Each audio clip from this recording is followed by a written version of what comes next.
युधिष्ठिर ने एक यज्ञ रचाई और दुर्योधन को निमंत्रण दिया। दुर्योधन को निमंत्रण जब दिया तो दुर्योधन अपने भाइयों के पास में गया। दीवार समझ के जब वो आगे बढ़ा तो उसका जो सर था वो दीवार से टकरा गया। थल समझ के और आगे बढ़ा, जल से भरे कुंड में गिर पड़ा।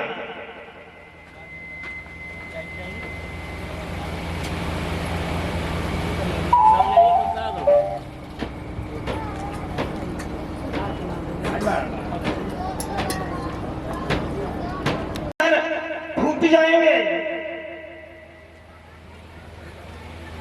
पर लेकिन दुर्योधन ने एक बात की पांचाली, आज हमें पटक लगी, हमें देख कर क्या पास रही हो। चिंता मत कर द्रौपदी, एक समय वो आएगा किस बार में तेरी लाज बचाने वाला कोई पैदा नहीं होगा। इतना कह करके दुर्योधन वहां से चला गया। एक विद्वान ये बोल रहा है कि इसलिए महाभारत हुआ था, और एक विद्वान ये बोल रहा है कि इसलिए महाभारत नहीं हुआ था। महाभारत तो इसलिए हुआ था कि जो धृतराष्ट्र की पत्नी थी गांधारी, गांधारी का स्वयंवर जब हुआ था तो भीष्म जो थे, भीष्म पितामह भीष्म बहुत बड़ी बलशाली थे। ये महाराज सबल से गांधारी को जीत के लेके आए, और जीत के लेके आए तो इन्होंने तो प्रण रखा हुआ था कि मैं आजीवन शादी नहीं करूंगा। इन्होंने क्या किया कि अपने भाई जो धृतराष्ट्र थे, अंधे थे जन्म से, उनके लिए गांधारी की शादी कर दी। ऐसा कोई बाप होगा जो अपनी बेटी की शादी किसी अंधे के लिए करते? कोई नहीं है। हुआ क्या कि जो महाराज सबल थे गांधारी के पिता, उन्होंने सगुनी को पास में बुलाया और एक बात कही कि सगुनी, जब हम मरे तो हमारी रीढ़ के पांसे बनवा लेना, और पांसे बनवा करके ही जाकर के कुरुवंश का तो नाश कर देना। ऐसा ही किया था सगुनी ने। सगुनी अपनी बहन के साथ ही आया था गांधारी के साथ, और जब ये यहाँ आया, जुआ का खेल हुआ। जुआ का खेल हुआ, इसमें कपट रूप से पांडवों को हराया गया।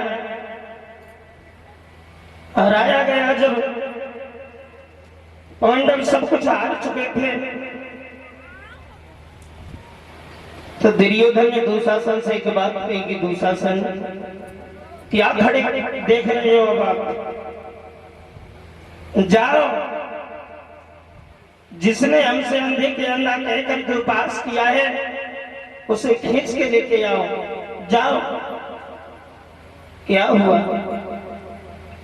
दुशासन गया। दुशासन ने द्रौपदी के केस पकड़े और खींचता हुआ सभा के मध्य में लेके आया। दुर्योधन ने सीधा बोल दिया कि इसे वस्त्रहीन कर दो। क्या हुआ भैया?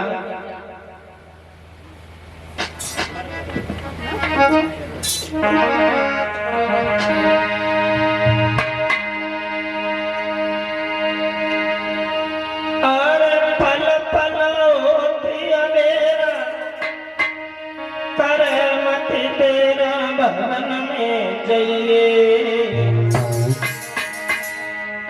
और बाग्रगनेनी को खींच के दुशासन जल दिए।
इसने हमसे अंधे के अंधा कहा है। दूसरा संसारी को खींचने लगा।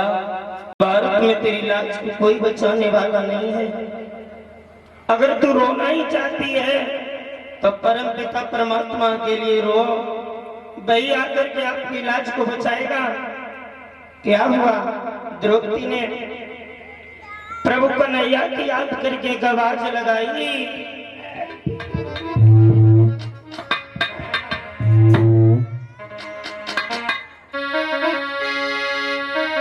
अब और मनमानी कर भागोगे मेरे नाथ द्वारिका बारे बता।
प्रभु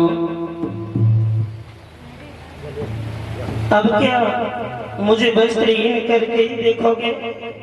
बुद्ध ने याद करो हे नाथ, जिस समय तुम्हारी उंगली कट गई थी एक बार,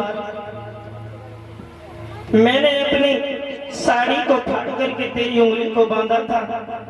अगर ज्यादा नहीं है तो मेरा बगला ही देने चला। करुण स्वभाव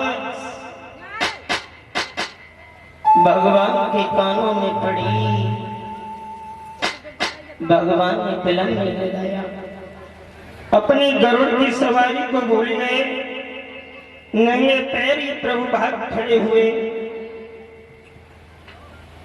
और द्रौपदी की आकर के रक्षा को इतनी साड़ी बढ़ा दी कि दुर्योधन खींचते खींचते खींचते खींचते धरती पर गिर गया।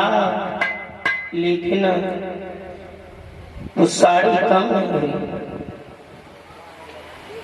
आइए एक लाइन में कीर्तन बोलते हैं और तालियों का साथ देते हुए सभी भक्तगण बड़ी प्रेम से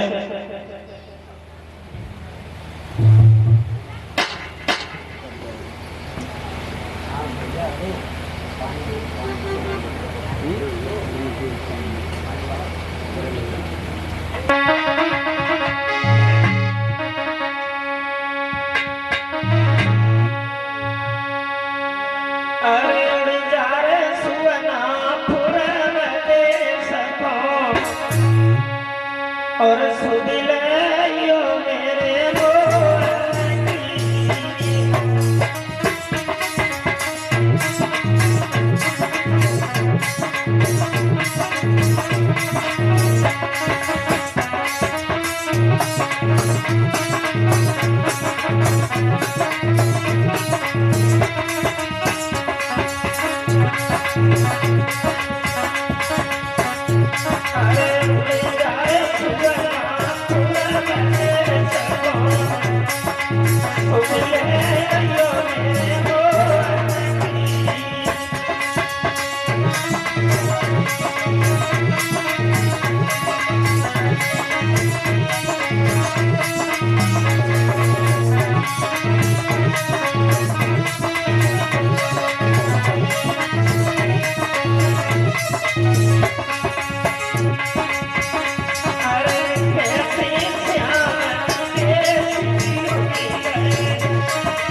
द्रौपदी की भगवान ने आकर के लाज को बचाया है।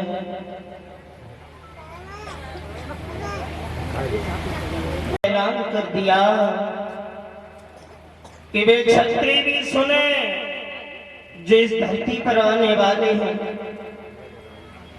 और वो भी सुने जो जा चुके हैं, और वो भी सुने जो यहाँ पर हैं, कि जिस दिन मैं इस दुशासन को मारूंगा, इसकी छाती का खून द्रौपदी के केसों में जाकर के पड़ेगा, और ये द्रौपदी भी केस तभी बांधेगी जब इस दुशासन की छाती का गरम गरम खून इसके केसों में जाकर के पड़ेगा। जब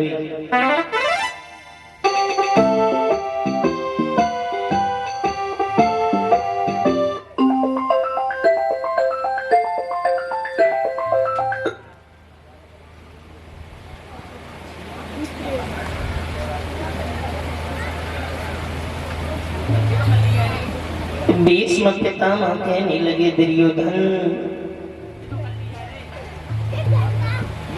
नाश की घड़ी आ चुकी है। अब 12 बरस चैन की बंसी और बजा ले, 13वीं बरस जो शुरू होगी उसमें तेरा सत्यानाश हो जाएगा। 12 वर्ष अज्ञातवास काट करके आए, 13वीं वर्ष छुपके काट लिया, और 14वीं वर्ष लगी है भैया। सभी 5 पांडव अज्ञातवास काट करके जब आए हैं, कृष्ण से कहा है, कृष्ण दुर्योधन से पूछ लो, अगर ये हमें राज्य दे रहा है या अथवा नहीं दे रहा है। तो कृष्ण कहने लगे, आपको राज्य चाहिए कि रहने के लिए स्थान? पांडव कहने लगे, हमें ज्यादा नहीं, ओनली 5 गांव दिलवा दो दुर्योधन से। और जब दुर्योधन के पास में कृष्ण जब शांति दूत बने करके गए, तो दुर्योधन को ये बात पता चल चुकी थी कि कृष्ण आ रहे हैं। 7 हाथ गहरी खाई खुदवाई, उसके ऊपर कच्चे धागे से पलंग को बुनवाया, लाल चादर डलवा दी कि कृष्ण आएगा, इसके ऊपर बैठेगा, धरती में चला जाएगा, ऊपर से मैं मिट्टी डाल दूंगा, दब जाएगा, मर जाएगा। लेकिन दुर्योधन को क्या पता कि ये कौन है। भगवान गए सभा में, भाई कच्चे धागे का बना हुआ पलंग था, बड़ा सुंदर चादर पड़ी हुई थी। दुर्योधन ने कहा कि आओ कृष्ण बैठो इस पलंग पे, ये मैंने आपके लिए ही बनवाया है। कृष्ण कहने लगे, सभा में हमसे बड़े बड़े बुजुर्ग लगे बैठे हुए हैं, क्या मैं उनसे ऊपर बैठ सकता हूँ? नहीं। कृष्ण ने क्या किया कि उसी समय जमीन पे आसन लगा लिया और बैठ गए। दुर्योधन कहने लगा, चलो इससे तो बच गया। जब ये खाना खाने के लिए जाएगा तो जहर में, वो भोजन में जहर मिलवा दूंगा, मरवा दूंगा।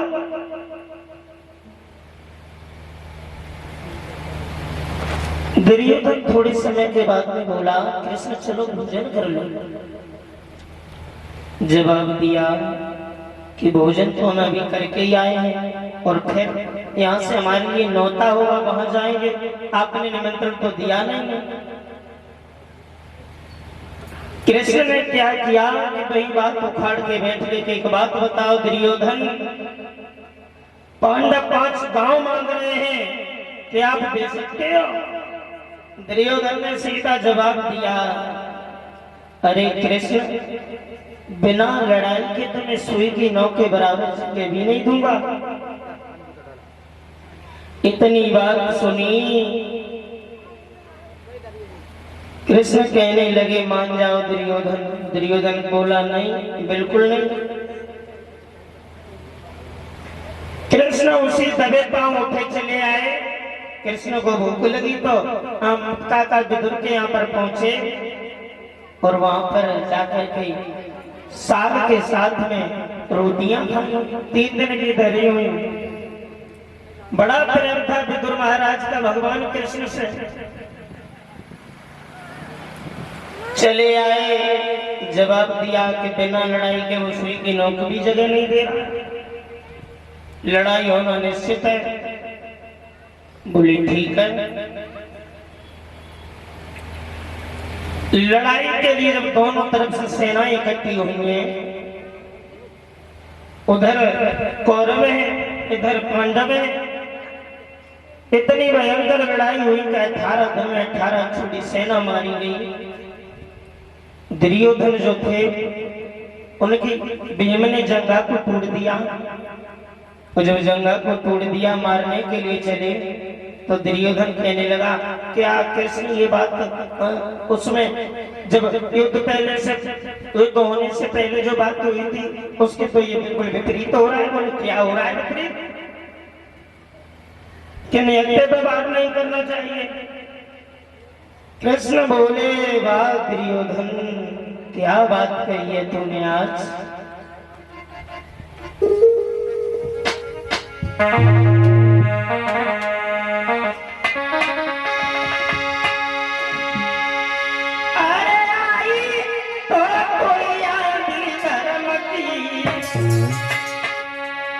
पर तेरो अंत समय गवाई, और जय आदि पहले आ जाती तो होती अनाज लड़ाई।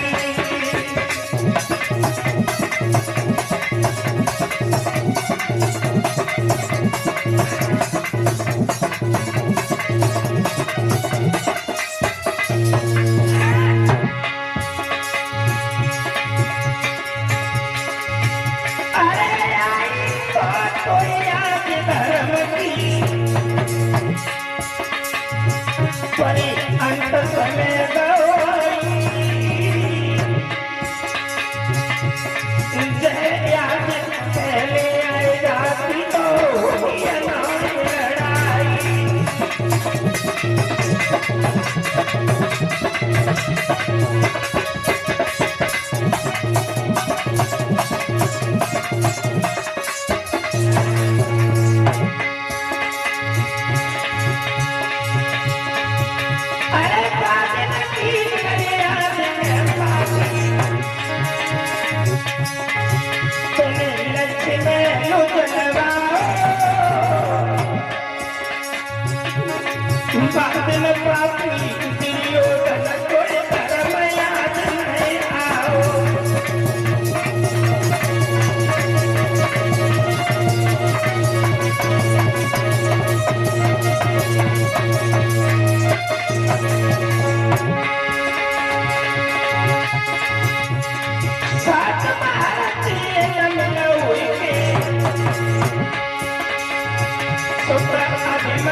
आज तुझे धर्म की याद आ रही है, जब तू मृत सैया पर पड़ा है तब तुझे धर्म की याद आई है?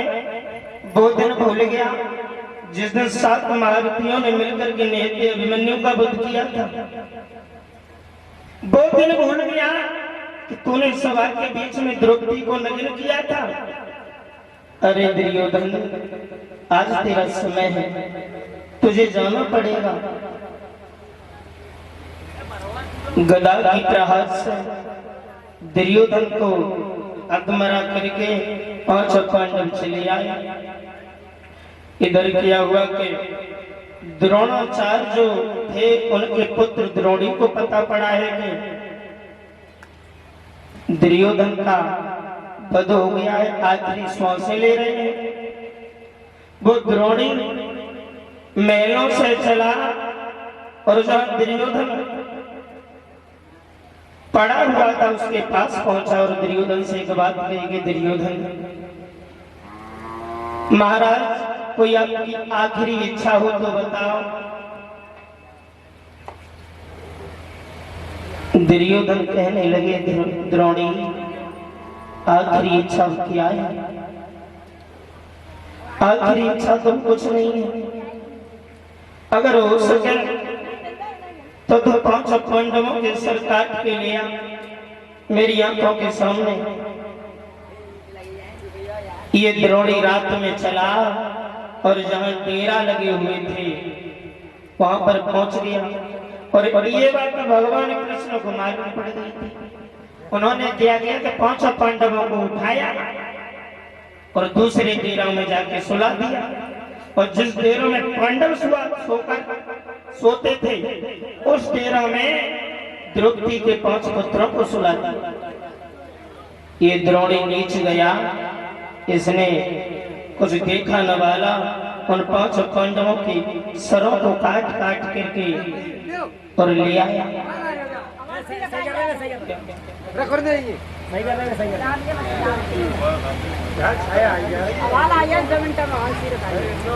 5